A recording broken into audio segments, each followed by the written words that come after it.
ये जातिगत जनगणना क्या बीजेपी की फांस बनती दिखाई दे रही है? अब अलग अलग राज्यों में ये लगातार मांग उठ रही है कि अगर आपको पिछड़ी जाति को उसको उठाना है, उबारना है, उसका उत्थान करना है, तो कम से कम चिन्हित करने के लिए उनकी गिनती तो होनी चाहिए। संदीप जी, आपको और पैनल में उपस्थित सभी वरिष्ठ नेताओं को मेरा नमस्कार। और बड़ा अच्छा आपने प्रारंभिक उद्बोधन दिया है और क्या क्या मुद्दे रहे हैं। सोशियो इकोनॉमिक कास्ट सेंसस के नाम पे 2011 में जो कहानी की शुरुआत हुई थी, जिसका कोई लॉजिकल कंक्लूजन पे जो नहीं पहुंच पाया, आपने बिल्कुल इस बात की जिक्र की।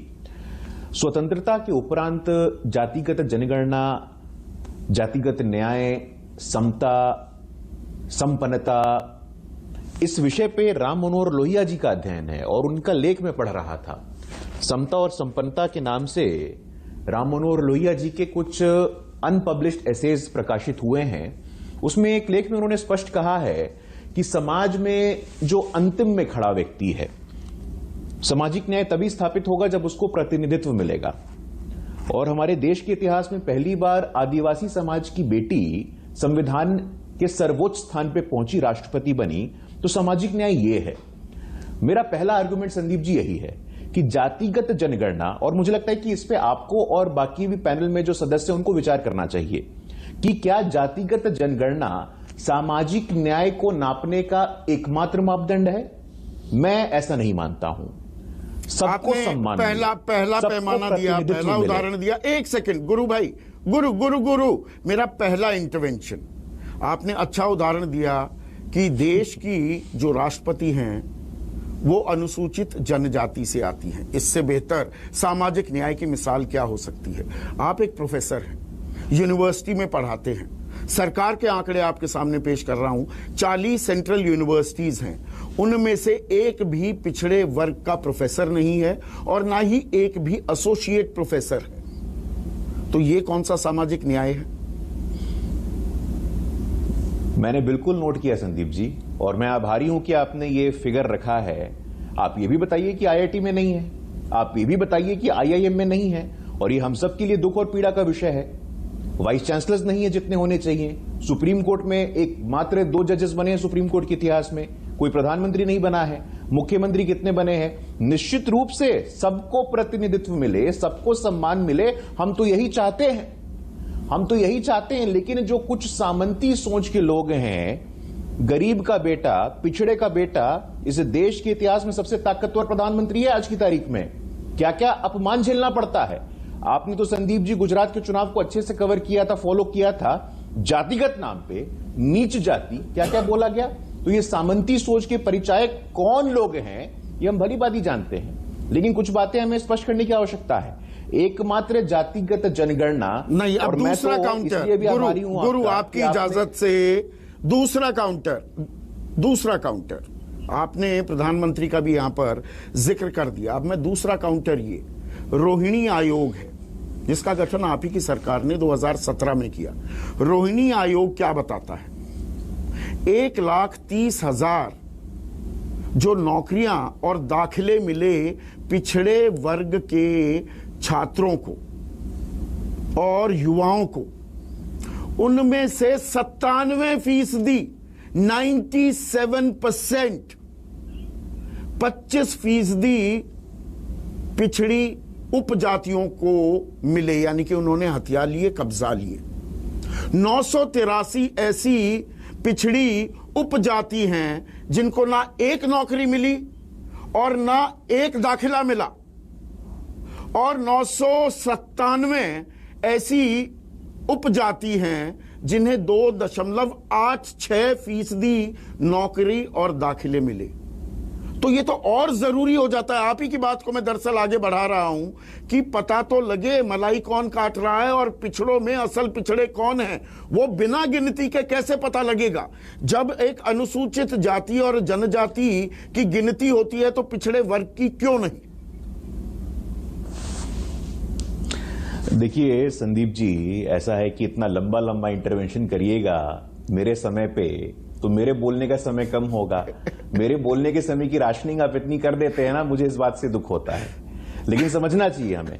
और अच्छा किया आपने उत्तर प्रदेश का जिक्र किया, अच्छा किया आपने उत्तर प्रदेश का जिक्र किया कि समाजवादी पार्टी उनकी सरकार थी।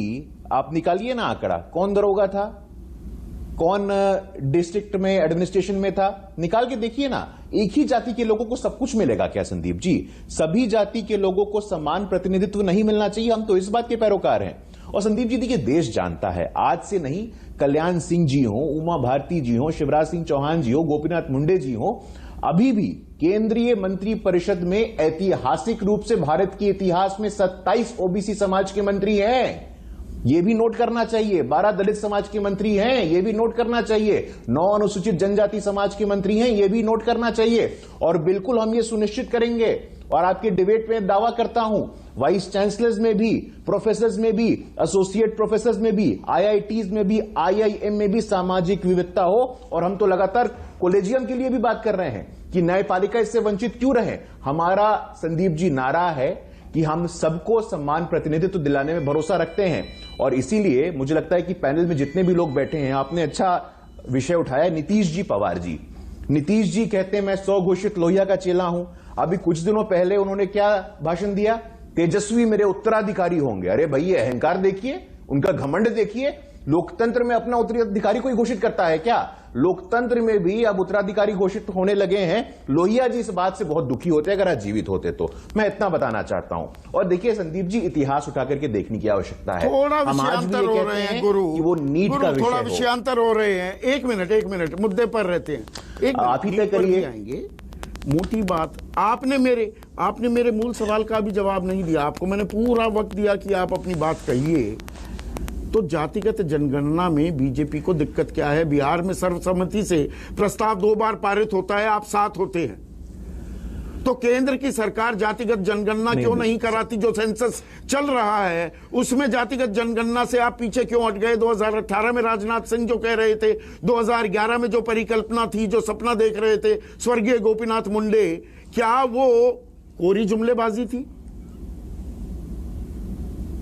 नहीं, देखिए संदीप जी, आपने हमको मौका दिया, हम इस बात के आभारी हैं, लेकिन कम से कम इस विमर्श का राजनीतिकरण तो ना हो। और आपने बहुत अच्छा अपने उद्बोधन में कहा, जिसमें मैं आपका ध्यान आकर्षित करना चाहता हूं कि पेड़ का, पौधों का, जानवरों का SC ST की गणना होती है। ये तेजस्वी यादव ने कहा था। तो तेजस्वी यादव ने दलितों को, आदिवासियों को पेड़, पौधे और जानवरों के साथ ब्रैकेट में रखा था। यह भी उनके सामंती सोच का परिचायक है। और जातिगत जनगणना नहीं, ये देखिए, अब ये आप सामाजिक ये आप एक राजनीतिक नैरेटिव बिल्ड कर रहे हैं। जो आदमी अपनी गिनती करवाने को तैयार है, पिछड़े वर्ग से वो आते हैं, पिछड़े वर्ग की गिनती करवाने को तैयार है, तो उनको भी वो पेड़ पौधों जानवरों से जोड़ रहे हैं क्या?